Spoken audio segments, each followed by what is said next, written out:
welcome or welcome back. I can't wait for the spring to come. Even though it's still a bit too cold for my liking, I can already feel the shift in the air.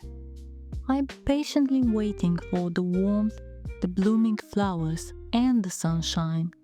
There is something promising in the first flowers of spring. They fill us with anticipation for warmer and better days.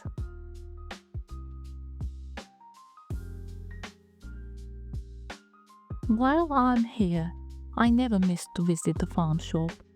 And now it's filled with everything spring and Easter.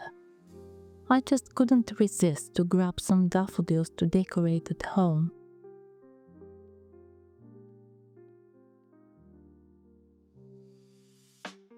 Now that the shopping's all done, let's go home to paint something, and I will share with you an interesting tradition from my home country.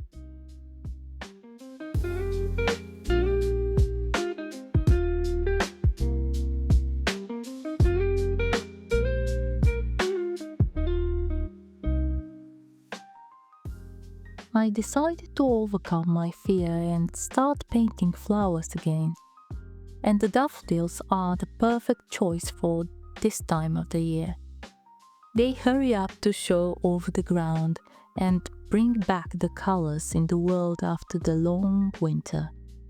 Making a pencil sketch before putting any color actually gives me confidence, and I get familiar with my models.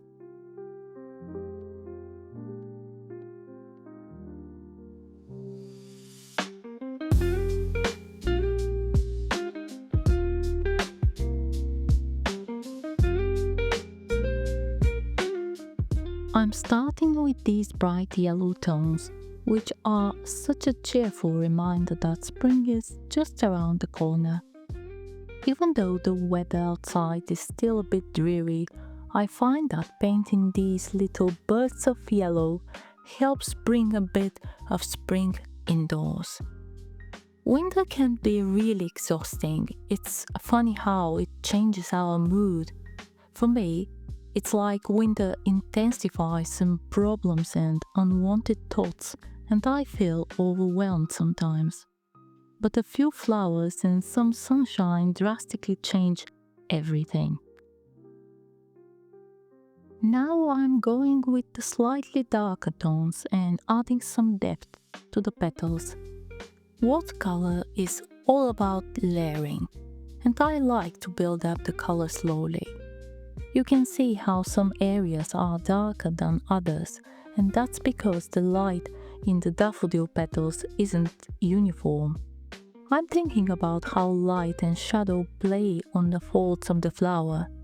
This part can be tricky, but I love the way it adds dimension. It's even scary not to become too dark and unnatural. Bear in mind that watercolors tend to dry lighter than what they look at the beginning. For the stems I try to use more controlled technique, but it's important to add depth by darker tones at the outer edge of the stem. I most of the time achieve that really dark color by mixing of Payne's gray and darker green.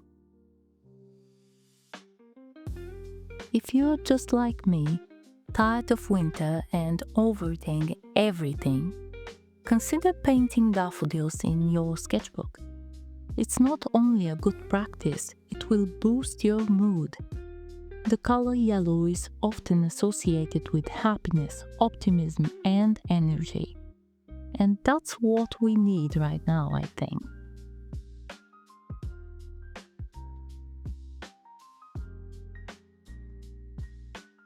Along with the daffodils and snowdrops, I saw so many crocuses. Even took a few pictures that now I'm using as references. Here I'm trying a different approach, as you can see. I decided to start with the surroundings and not with the flowers themselves. I noticed so many people excited about spring.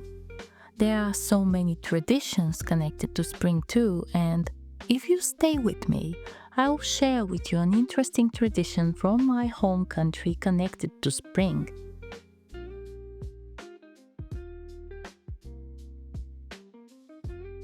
So gentle these crocuses are, but with their pale purple tones pop out like real royalties. Crocuses are smaller and more modest than daffodils, but they have a unique, quiet beauty that makes them captivating. Their vibrant hues can be so striking against the dull brown earth, and it's easy to see why they are considered symbols of new beginnings. Because of their soft, translucent petals, I believe watercolors are perfect to depict them. It's interesting, they just pop up like from nowhere, tipping their heads towards the sunlight, enjoying every second. It may sound philosophical, but flowers and animals with their embrace of the life wake that sense of gratification in me.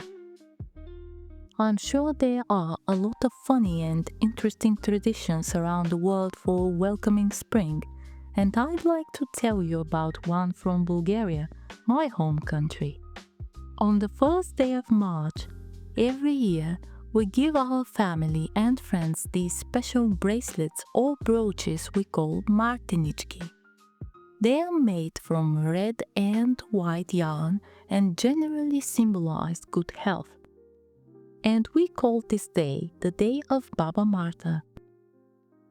This custom stayed in my heart as it somehow brings spring and smile to my face. There are many ways to make Martenichki, twisting, braiding, knitting, but last year I tried learning crochet and I noticed it can be great for them. Ignore my crochet skills, I have a lot to learn, but I really enjoy making these. Just playing with yarn brings me memories of childhood, when I spent a lot of time exploring the colors of the yarn my grandma used for her knitting. I miss these peaceful days so much. You might wonder, alright, when you put this bracelet, when do you take it off? There are a few different versions of that, but most common is when you see a stork or a swallow, the Martenitsa is taken off and hung on a blooming tree. It is common in the spring to see trees with branches heavily decorated with Martenichki. And inspired by this, how could I not paint a stork? Storks are such an iconic symbol of spring. As they migrate, in many cultures they are believed to bring the change. They travel so many miles to go to a warmer place, fascinating creatures. They leave the heaviness of the winter days behind, embracing the journey for a better life. And I think we should do the same. Don't you have a feeling that in spring everything seems possible, like there is something optimistic in the air? I want to capture in my sketch the elegance and gracefulness they possess. Every flying bird is somehow synonym for freedom. They are not bound to earth, and it's so inspiring to watch them fly. When I was a child, I usually got so excited to see them and had to inform everyone around that I've seen a stork. I hope I brought some spring vibes in your day. May these cheerful colors warm you and scare away all bad thoughts. I believe spring has so much to offer. It's time for growth and bloom, and we deserve that time. Stay creative, my friends. See ya!